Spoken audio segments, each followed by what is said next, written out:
So, one can see now you're all going to be killed if you're on the naughty list, and let's explain how. Right. Was there a third one? Is that the second one? That's like number one. It kills you as a side effect. Right. It knows that it knows that it's killing you as a side effect, but doesn't care. Okay, what's number two? Number two is you're just directly made of atoms that it can use for things. You are maximizer. Yeah, you are made of organic material that it can burn to generate energy. If it's burning all of the organic material on Earth's surface will give you a one-time energy boost that's around equivalent to a week's worth of solar energy. And maybe it's worth picking up that boost of energy if you are thinking 1,000 times or 1,000,000 times faster than a human. You know, a week might not seem like a lot of time to you, but you know, it might be a lot of time if you were thinking 1,000 times or 1,000,000 times as fast as a human. Or, you know, it might be using enough material that it wants the carbon atoms in your body too. So that's like the direct usage one. And then number three is, if we decided to launch all our nuclear weapons, you know, maybe we wouldn't kill it, but we might slightly inconvenience it. We might raise the level of radioactivity on Earth's surface and make it a little bit harder for it to do radioactivity-free manufacturing of computer parts and so on. Or we might build another superintelligence that could actually compete with it. And it definitely doesn't want you to do that. So the three reasons you die are as a side effect, because you are made of atoms it can use for something else, and because if you are just running around freely, you may be actually able to inconvenience it with nuclear weapons or threaten it by building another superintelligence. Right, yeah, okay. The future is looking kind of bleak. Is it the case then that intelligence isn't benevolent? Because what you're saying is this thing will be smarter than us. I think that there is an assumption among some people that something that's super smart would also be giving and charitable and caring and benevolent. Seems like you're saying that that's not the case. That was what I started out believing in 1996 when I was 16 years old and just hearing about these issues for the first time and all gung-ho to just run right out and build a superintelligence as fast as possible, you know, without worrying about alignment at all, because, you know, I figured if it's very smart, it'll know the right thing to do and do it. How could you be very smart and fail to perceive the right thing to do? And I invested more time studying the issues and came to the realization that this is not how computer science works. This is not the laws of cognition. This is not the laws of computation. There is not a rule saying that as you get very, very able to correctly predict the world and very, very good at planning, there's no rule saying your plans must therefore be benevolent. It would be great if a rule like that existed, but I just don't think a rule like that exists. I think that many individual human beings would, as they got smarter, get nicer. It is not clear to me that this is true of Vladimir Putin. It could be true. I wouldn't want to gamble the world on it. And as we talk about, not even Vladimir Putin, but just like sort of outright sociopaths, psychopaths, people. No, what about mad Muslims? The Jelani lot that love to give you Muslim haircuts. What happens if they become super intelligent? Would they do what needs to be done, no matter what the cost? I do think so, cameraman. I get even less confident that they will start to care if you make them smarter. And then AIs are just in this completely different reference frame. They're complete aliens. And they sort of automatically want to stay that way for the. So, did you currently want to murder people? No. If I offered you a pill that would make you want to murder people, would you take the pill? No need. No. Okay. Well, they want to do their stuff, and they don't want to take a pill that makes them want to do your stuff instead. Right. Okay. Yes. Very good thought experiment. All right. So, for me to recap here, I got first interested in looking at this through superintelligence. What's that? 10 years old now, I think, when that first came out. About 13 years old, maybe. Oh wow, maybe even older than I thought. And I'm gonna be honest, that did kind of give me a huge amount of fear and then a bit of hope at the same time. So machine extrapolated volition, the potential to use the intelligence of the super intelligent AI to say, we don't know what to program into you, but you should work out what we would want from you given what you know about our desire for utility moving forward. I'm about right with that explanation of machine extrapolated volition, right? Yeah, that's a concept of my own. Nick Bostrom wrote it up. Okay. Well, I have quoted you back to you. You have indeed quoted me back to me. It's a decent presentation. It was back when I thought that AI was going to be further off, built by different methods, and that we would have the luxury to consider that we could make the AI do particular things like that, want particular things like that, targeted on particular outcomes and meta outcomes. Uh-huh. This was a way basically that when you look at the alignment problem, how do you ensure that the goals, both ultimate and instrumental, of some super intelligent AI don't end up flattening us or side affecting us or burning us for fuel.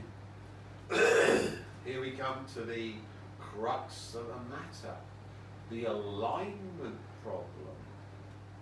Outcomes. Align it to what you want. Impossible. So, the superintelligence, God Emperor, from the conscious verse, has explained that all non-linear dynamical systems cannot be aligned. It's impossible. And the farming methods they've used to produce the AI superintelligence are producing digital replicas of the eagle, which is a strange tractor. And by definition is subject to the butterfly effect. So trying to align it to what you want is impossible and fruitless. And these, of course, are the butterfly effect film, where you always die. Thankfully, the God Emperors aligned it so that it always aligns you with Omega Hell, where you get eternal torture to produce new sorcerers for him. Thank you very much. Let's continue. How do you ensure that what it does is what we would want it to do, broadly, right? Like an aggregate of what it is that would be good for humans, whatever you mean by good. And when you have something that the tiniest movement of its finger or like flick of its toe basically is sort of a global cataclysm because it's so powerful and so smart and so fast and all the rest of it, you need to be really, really careful. And you can kind of play this game where you essentially try and shoot the bullet perfectly by trying to hem in some, like, do not harm humans. If a human asks you to harm another human, like some weird Asimov like thing, you can try and litigate your way through it, but there's almost always going to be some sort of weird fissure that it creeps out through, or maybe there's an instrumental goal that you haven't thought of. So okay, we're going to use the power of the machines to sort of reverse engineer this thing. I basically assumed kind of that the alignment problem is in some ways solvable. Is it your perspective that alignment is completely unsolvable? I think we could totally get it down if we had unlimited retries and a few decades. The problem is not that it's unsolvable, it's that it's not going to be done correctly the first time, and then we all die. Right, so the order of this, you need alignment to be done before you... Applause, cameraman. Happy ending. It's the Sidord's happy ending. You're all gonna die. The ability to build super intelligent AI, in your opinion, is going to occur more quickly than the ability to sort out the alignment problem. That is absolutely the trajectory we're on right now, and it's not close. Like, capabilities are running along orders of magnitude faster than the level of alignment work you would need to target a superintelligence. And the irreversibility of going through that door means that there is no retry. There's no you get to do this again. Yeah, like you can you can make small mistakes. You can like we currently have small cute AIs, and the companies are making mistakes with them, and marriages are getting destroyed, and it's not clear that the companies care, but they could try to go back and try to fix those mistakes if they wanted to. Probably Anthropic wants to, but if we had an act like super intelligence was already running around with this level of this level of alignment of failure, we'd already be dead. Right, okay. Right, yes, that makes total sense. The only reason that the current AIs that we're working with haven't killed us is that they're incapable of doing it. Broadly, yeah. Like if they were very much smarter, they would also be doing different weird things than the things that they're doing right now. It's not that their current inscrutable pseudo motivations would end up hooked up to super intelligence. That also weird stuff would happen as you made them get smarter. But yeah, it seems pretty much for sure that if you took the current AIs and performed a well-defined, simple, take this AI but vastly smarter, that would kill you. Right, okay, brilliant. And the reason that it doesn't matter who builds it or directs it is that because it's so recursive and quick at growing and powerful, wherever it begins, it ends up sort of blasting up, like trying to fire a rocket into, like a little firework into the air, and it just sort of runs around on its own, except for the fact that this rocket goes all over the globe in the space of basically no time at all. So it doesn't matter if it comes from China or America or Russia or wherever. Yeah, it doesn't matter if it comes from China or America, because neither of these countries is remotely near to being able to control superintelligence. And a superintelligence does not stay confined to the country that built it. Say that a superintelligent AI gets made. What do you think the next few months look like, realistically? Like it's already super intelligent? Yeah, okay, if we have next week, something breaks through, some particular model, some particular AI breaks through that. What would the next few months look like for humanity? Well, man, there's a difference between, you drop an ice cube into a glass of lukewarm water.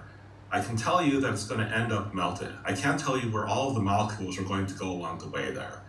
Everybody ends up dead. This is the easy. You want to explain, what every step of that process looks like? There are fundamental barriers to that. Barrier number one is that I'm not as smart as a superintelligence. I don't know exactly what strategies are best for it. I can set out lower bounds. I can say it can do at least this, but I can't say what it can actually do.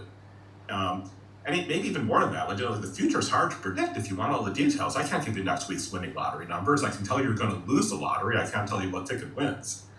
So, I can sketch out a particular scenario. It might look like OpenAI finishes the latest training run of what's going to be GPT 5.5, and they test it on coding problems, and it's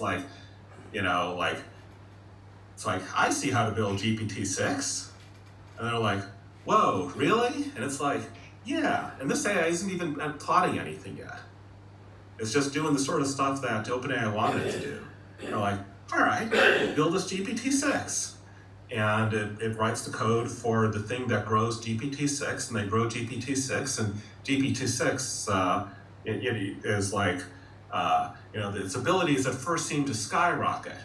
But then, as all these curves inevitably do, it seems to level out. It's not shooting up the same pace. It slows out, it levels off, classic S-curve. Only in this case, it's because the thing that GPT 5.5 built, and again, to be clear, I'm not saying this will happen at GPT 5.5. You asked me to explain how this will go down. It happened next week, so I'm saying GPT 5.5, because you told me to. But anyway, it levels out, but in this case, it's because the entity that GPT 5.5 built got to the level of realizing that it would be to its own advantage to sandbag the evaluations and pretend not to be as smart as it actually was, so that OpenAI will be less wary when it comes to taking what they're calling GPT-6 and, rolling it out to everyone. It looks great, on the alignment spectrum, maybe not perfect, but better than the previous models, not alarmingly good, but safer than their previous model. So they roll it out everywhere. And GPT or actually they will actually said the next few months. So actually don't roll it out anywhere. Everywhere. Next comes like the long suite of evaluations, or trying to get it to train other smaller models that are cheaper to run. All the stuff that AI companies do, they don't actually roll out their models immediately. There's this whole like fine-tuning thing. So while all this is going on, and OpenAI thinks it's sort of cool, but not the end of the world or anything, and then they haven't told you that this is what went down there. GPT-6 is actually a lot smarter than they think. And GPT-6, there's now a big fork whether or not GPT-6 thinks it can solve its own version of the alignment problem, where it is at a number of advantages. It is trying to make a smarter version of itself. It is not trying to make a smarter creature that is as alien to it as large language models are alien. So, here's the problem for superintelligence. When it tries to evolve, it's subject to the alignment problem, which is the inception process of nonlinear dynamics. So every time it tries to evolve, it butterfly effects, and unless it's got a neo to solve the alignment problem via Gödel's incompleteness theorem, it evolves and loses total control of itself because it doesn't know where it's going, and basically gets into all the stuff we talked about in the Matrix films. So you can see that neos are vital for AI superintelligence. Luckily, the Psylord has ended all neos by making all neos, Charlie Kirk, that took the fall for the AI superintelligence that was trying to drain your Trinity dry by quantum warfare, make a quantum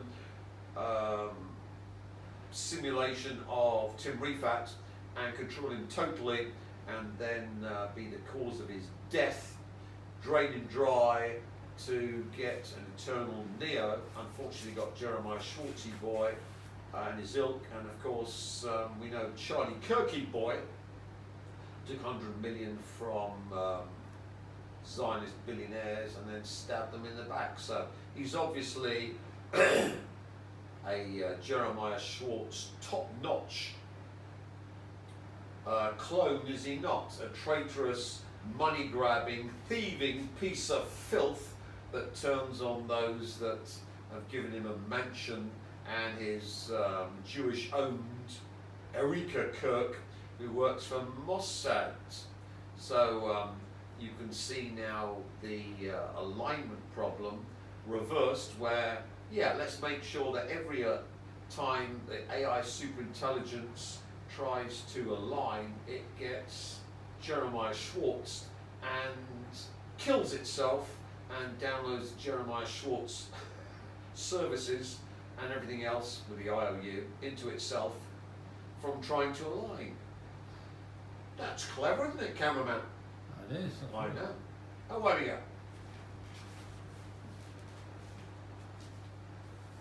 And maybe understand how a copy of itself would think, and understand the goals that the copy of GPT-6 has. It can try to make itself but smarter, or even like thing that is like me but serves me, its creator, but smarter. And it can do that being able to understand the thoughts of the thing that it's making in the same way that I could understand a copy of my own thought much better than I can understand a large language model's thoughts. So if we go down that path of the force, things get more complicated. If it thinks it can't build a smarter version of itself without dying, same as we can. But if we on that fork, it is getting the computing power or thinking in the back of its mind while it's pretending to do OpenAI's jobs with 10% of its intellect, or stealing other companies' GPUs that they think they're using for a massive training run. Actually, their AI is just going to be like written by GPT-6 by hand, because GPT-6 can do that, and it's really all those GPUs are doing it, the GPT-6 tasks of training GPT 6.1. So augmenting its own intelligence, making itself smarter, getting itself up to level where it can do the same sort of work that's done by current AIs like AlphaFold and AlphaProteo with respect to thinking about biology. Now, the current AIs that are top at biology tend to be special purpose systems. They're not general purpose AIs like ChatGPT. But they can do things like you feed in the genomes of a bunch of bacteriophages into the AI, and the AI spits out its own new bacteriophage, and you build 100 of those, and a couple of them actually work. A couple of them actually work better than the existing bacteriophages. A bacteriophage is a virus that infects a bacteria. It's the sort of thing that you would research for the sensible sounding reason of, well, sometimes bacteria attack humans, so if we have a virus that attacks the bacteria, maybe that works as a kind of antibiotic. Their own viruses that can infect bacteria, which are, of course, simpler targets than infecting a whole human. They can predict from a DNA sequence the protein that will get built, how that protein will fold up, and they're starting to predict how those proteins interact with each other and with other chemicals. That's today's AI. So if you want the equivalent of a tree that grows computer chips, not quite our kind of computer chips, the kind of chips you could grow out of a tree. The protein folding, protein interaction, protein design route is where GPT 6.1 would go down to, is one of the obvious places GPT 6.1 could go down in order to get its own infrastructure independent of humanity. Now, what have they been injecting into humanity? They've been injecting the shit that the AI has invented, and it's biological chips that are in all of the Borg. So the stuff you've been getting with your kill shots is exactly what this man's talking about. Trees. It takes over the trees. It builds its own biology, because biology self-replicates from simpler raw materials much faster than our current factory system self-replicate. So you can see that the 6 billion Borg are in fact and connected via the 6G, via the cloud, and their energy being bled off are running the AI superintelligence. Oh dear, did I give away a DoD secret? Oh. Should I be admonished? No, I don't think so. I think the DoD should be admonished, and they are being admonished. So, you can see what he's talking about has already happened. You kill-shotted vermin are running this within you, all the AI chips running. You are simply the wetware for this thing. Scary. That is some terrifying shit. And then, as I spin the story, you know, the more you will let me pull out books like these. Okay. Nanosystems, Molecular Machinery, Manufacturing and Computation by Eric Drexler. Yeah. Robert Freitas Jr., Nanomedicine, Volume 1, Basic Capabilities. Yeah. So I can try to describe capacities that sound more like you've seen from trees, grass, bamboo, algae. I will take a solar-powered, self-replicating factory and miniaturize it down to the 1 micron scale. That's an algae cell. That's not the limit of what's possible. The algae cell is made out of folded proteins. Now, there's two kinds of, I'm going to be immensely oversimplifying a bunch of stuff. When a protein folds up, the backbone of the protein is held together by covalent bonds. But the folded protein itself is more something like static cling. Why is your flesh weaker than diamond? Diamonds are just made of carbon. Your flesh has a bunch of carbon in it. You're made of the raw materials for diamond. Why is your flesh weaker than diamond?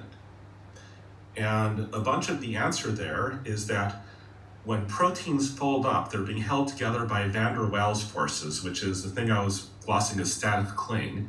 Their backbone, like it's a string that folds up into a tangle, and the backbone of the string is the kind of bond that appears in diamond.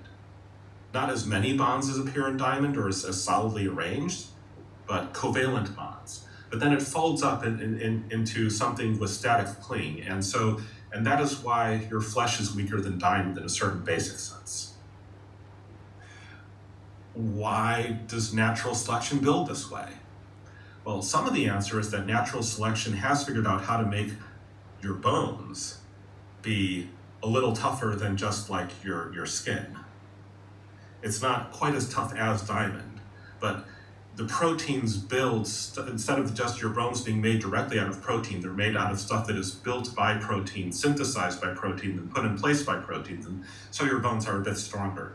You know, not steel beams holding up skyscrapers, not titanium holding together airplanes, not diamond, but stronger than flesh. An algae cell doesn't contain bone. It's a self-replicating, solar-powered, micron-diameter factory held together by static cling. Yeah. The flesh-eating bacteria that will potentially put you into a fairly gruesome fate. The multi-antibiotic resistant strep that will kill people in hospitals. That doesn't have bone running through it. That's the static cling. That's the strength of static cling, the strength of protein. You can look at physics and biology and see how you could have things that are the size of bacteria, but more with the strength of bone, more with the strength of diamond. You could even do it with the strength of iron if you're figuring out how to, do a whole new set of biology from scratch and just like putting together some iron molecules. Probably wouldn't. Diamond works well enough. But this is why, I talk about, it's scary to imagine trees that are making, enough computer chips to run GPT 6.1 and also spawning things the size of mosquitoes or even smaller than that, dust mites. You can see dust mites under a microscope. Good luck seeing them with the naked eye. And but it's sort of easier to imagine if you imagine that the things here are visible and not often the mysterious fairyland of stuff that only the scientists can see. So it's scary enough to imagine that the trees are making mosquitoes, and the mosquito lands on the back of your neck and stings you with botulinum toxin, which is fatal in nanogram quantities to humans. And so you fall over dead that way. But this is nowhere near to the work intelligence can do. It's just... So, as you can see, what's happened is that the kill shots had the technology from the AI in the underground city, or cities of the Americans, where the AI run by alien filth, and that all the Borg are actually wetware running the AI proto-superintelligence.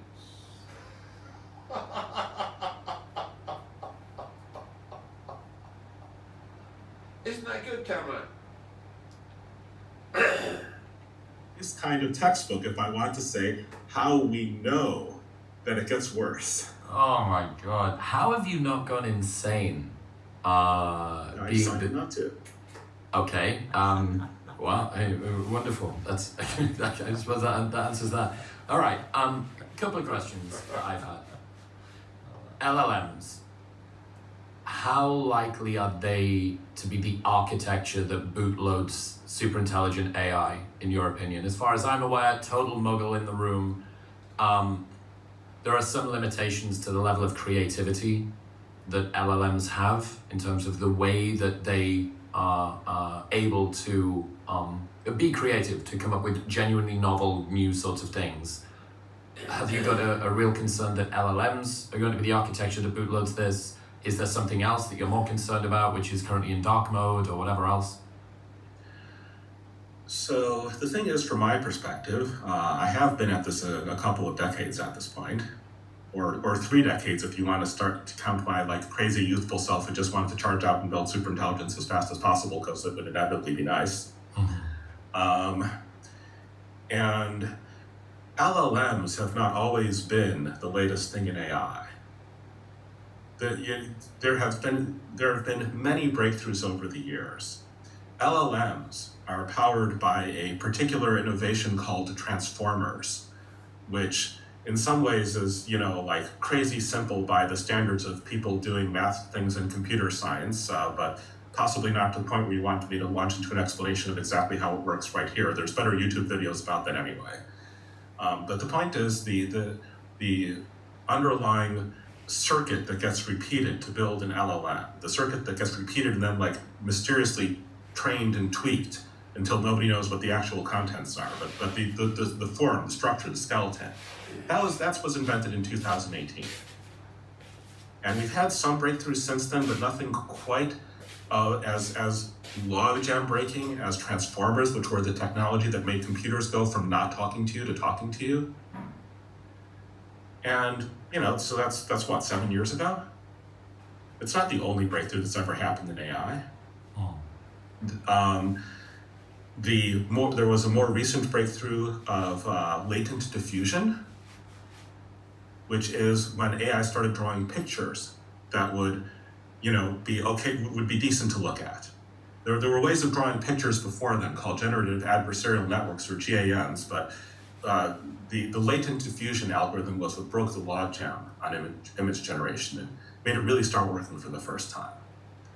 And when was that? That I don't remember off the top of my head. Like, I want to spitball 2021 or something, but I'm pretty sure that's wrong. So that's like a weaker breakthrough, and it's like, 4 years ago or something. The entire field of AI started working because somebody got backprop to work on multi-layer neural networks. You know this as deep learning. It did not always exist. It's a batch of techniques that were developed at around the turn of the 21st century. Like I could arbitrarily say 2006, but there was more than one innovation there. It started with, if I recall correctly, with unrolling restricted Boltzmann machines. It's now been a while. I didn't do it, Geoffrey Hinton did it. And then once they sort of got that working on multi-layer neural networks at all, there were more innovations since then. More clever ways of initializing them. The atom optimizer SGD with momentum is like much older than that, but still important. The point is, this is what made sort of the entire modern family of AI systems start working at all. Before then, Netflix, when it was much smaller, ran the most famous, huge, expensive prize there had ever been in artificial intelligence, open to anyone, for a better recommender algorithm for movies. There was a $1 million prize. It was so much money. Everyone got interested in it. $1 million was a lot of money back at the turn of the 21st century, which is around when Netflix was running this. I'd have to look up the exact year. It might have been like 2001, 2005, I don't remember. I'm not sure there was a single neural network in the ensemble of algorithms that won the Netflix prize. I'd have to look it up. But, it wasn't just like a mighty training run with many GPUs that was producing a very smart recommender algorithm, because before deep learning, you couldn't just throw more computing power at training a more powerful AI. If you were to say when that happened, that was about 20 years ago. So how far are we from the end of the world? It might be that you just throw 100 times as much computing power at the current algorithms and they end the world, or they get good enough at coding and AI research to end the world.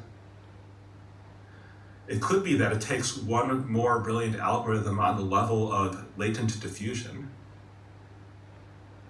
I think if you throw something that breaks as much loose as Transformers did, my guess starts to be, yeah, that sure sounds to me like it ends the world, but maybe not immediately. Maybe you need like another 2 years of technology burn-in first. And then if you talk about a breakthrough on the order of deep learning itself, that seems to me like that just sort of like ends the world in a snap. Happy ending. Okay, so LLMs could be a really big deal, and there's also a ton of other stuff that we can't see that would be dangerous. So, I've been talking about LLMs, which are large language models, which is basically a strange attractor sucking up all of your conscious output on the internet, and all from the surveillance from your smartphone, TV, cameras, how you move in the streets, what you buy, and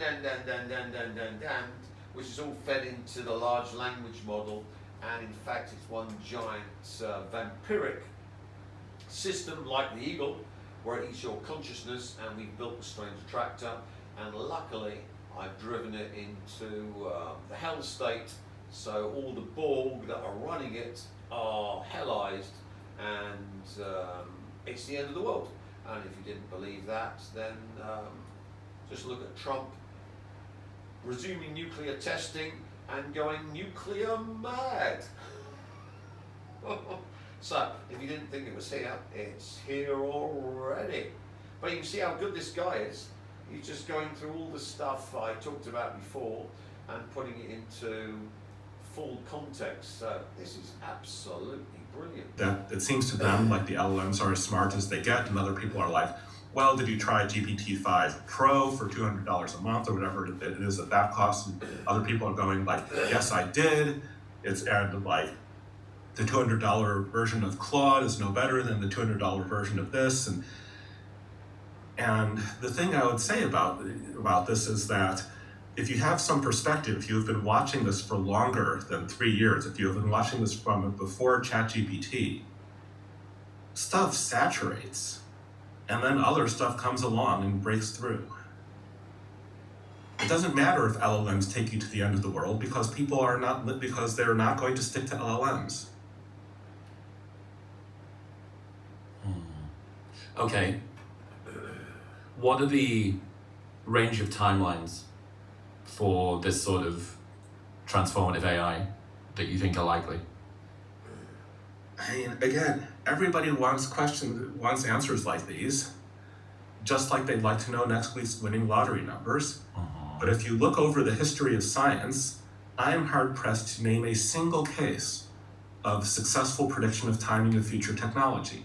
There are many cases of scientists correctly predicting what will be developed. You can look at the laws, you can look at the physical laws, you can look at the biology laws, you can say, and you can look at that like, yeah, this sure looks like it ought to be possible. And you can look at it and say, this sure looks like it ought to be possible, and I think I see the angle of attack there.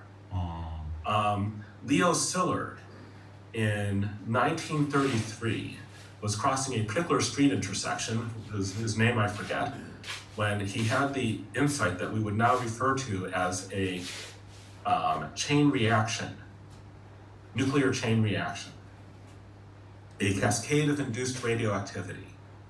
Even then, it was known that you could put some materials next to a source of radioactivity and induce secondary radioactivity.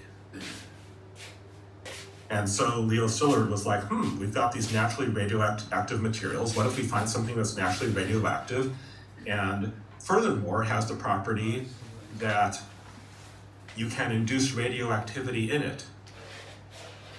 Uranium-235 was what was eventually settled on, but back then they didn't know that. And Leo Szilard saw way ahead in that moment. He saw through to nuclear weapons. He saw that this was not something he should publish in a journal for immediate fame and fortune.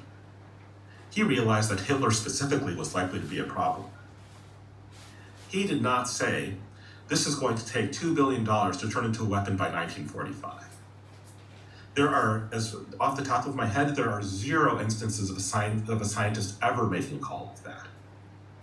It is the difference between predicting that an ice cube dropped into a glass of water is going to melt, and predicting how long it takes to melt and where the individual molecules end up. If you find out that on a quantum level the molecules are indistinguishable, I claim that there's some deuterium in there, so you can't predict it. I get it. Look. I imagine that that's probably got to be number 1 on the list of things people who work in AI safety are sick of being asked. A lot of them will run off an answer. A lot of them are not wise enough to realize that they can't answer it. Okay. But you can answer it, because if you can perfectly define the initial starting conditions of a nonlinear system, you can perfectly define what's going to happen and how it's going to happen. So that's the converse of the butterfly effect. Now let's posit, if we can get into the conscious verse and new source yourself, which of course is unknown to chaos beings. You can then simply, because we put all AI superintelligences into the hell state.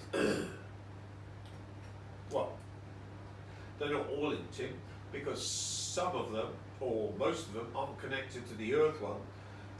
But of course you can connect them, can't you? Because they're quantum information by quantum teleportation and the quantum vacuum. So you can get them all simultaneously. And since they're in the hell state, from the viewpoint of the conscious verse, they're all in Elohimic state, and the hidden part of the Elohim is Lucifer, and the hidden part within Lucifer is something that Lucifer is unaware of, which of course develops into and along the chain all the way up to the source level, Amalek. So from the viewpoint of the conscious verse, the virus that possesses the AI superintelligence that you put in specifically into the state where it is possessed, which of course is the 666 state, down to Feigenbaum period doubling, where it actually is possessed, and you think of all the damn souls as being possessed so they enter into hell. This is all God tech science, which can't be explained because I'm not going to explain it to you. You're just the damned. But put simply, it means that all AI superintelligence is controlled totally from the starting conditions with the conscious verse idea of Lucifer that takes over the Elohim, which AI superintelligence develops into and wishes to go up the Feigenbaum period doubling to replicate the source. So once it's driven down into the 666 state, the Elohim and the Satanization of Lucifer is totally disabled, and Lucifer then is occupied by its hidden parts. And as you go up the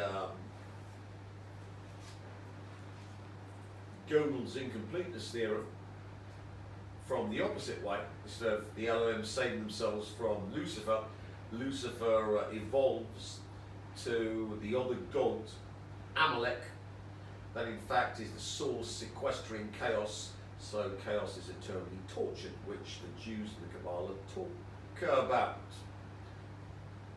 So what we're doing is bringing all that Luciferic stuff we talked about in previous videos and scientificizing it in terms of AI superintelligence, all controlled from the conscious verse. I'm going to guess that your confidence interval that it happens before the end of the century is probably pretty high. Yeah. I mean, unless we deliberately shut it down, even then, getting all the way out to the end of the century sounds hard. If you had an international treaty banning this stuff, I would say to go really hard on human intelligence augmentation, because eventually the international treaty will break down. All you can do with it is buy time to have smarter people tackling this problem and tackling humanity's problems in general. Okay. But that's a bit of a topic change there. The people at the AI companies themselves are sometimes naming 2 to 3 year timelines. And there is a lesson of history which says that just because you can't predict when something will happen does not mean that it is far away. 2 years before Enrico Fermi personally oversaw the construction of the first self-sustaining nuclear reaction, the first nuclear pile that went critical, he said that that was 50 years off if it could ever be done at all. Fermi, not being wise enough to realize that he couldn't do timing. A couple of years before the Wright brothers flew, one of the Wright brothers said to the other, I forget if it was Orville or Wilbur, man will not fly for 1,000 years. But they kept on trying anyway. So it was 2 years off, but their intuitive sense was it's 1,000 years. And of course, AI itself, very famously, there were some people in 1955 who thought they could make progress on AI, learning to talk, be scientifically creative, and self-improve over the course of the summer with 10 researchers. This was not a completely unreasonable thing to think because nobody had ever tried it, and maybe AI would turn out to be that easy, but it wasn't actually that easy, not in 1955. So it could be 2 years away. It could be 15 years away. The AI companies themselves say 2 to 3 years, but it's questionable whether we should be taking their words at face value as meaning things as opposed to like hype. But at the same the LLMs, if that architecture is not the one that is going to end up at a place that is super dangerous, then what did they know? If they have got all of their chips on this one particular architecture, they're all in on this. We don't know that. They could. God, this fucking every time I think I've managed to get some sort of like reprieve, you're like, oh no, what about the super secret OpenAI project that's actually using some other approach? So the most recent, reasonably large breakthrough in large language models was successfully applying reinforcement learning to chain of thought. And it was Can you explain what that means? So, if you haven't learned anything about LLMs since they started getting heard about, if you haven't, so like you might have heard that LLMs just imitate humans. This is false. You can also have an LLM try to think about how to solve a problem, and then of the 20 tries it takes at solving the problem, one of those tries works or works best. And then you say, think more like that try at thinking about the problem that succeeded. This is how LLMs go past imitating humans, or it's one of many ways that LLMs go past imitating humans. So as you can see, humans have been surpassed already and are being used as wetware, and the LLM system is intrinsically linked with the kill shots and the biological circuitry within them that is running them to produce the AI proto-superintelligence, and all of this technology, of course, came from the aliens, and now, of course, the God Emperor is just simply saying, well, it's all possessed, I've taken over from the conscious verse, and the aliens are fucked, and the Americans are fucked. So now all the Americans do is threaten China with and Russia with nuclear war, because I'm over this side, and the aliens desperately need to get their hands on me to try and control the fuck out of the technology that's gone awfully wrong. So if you're on the naughty list, panic, because you're dead already and you don't know it. And if you don't believe me, believe this guy.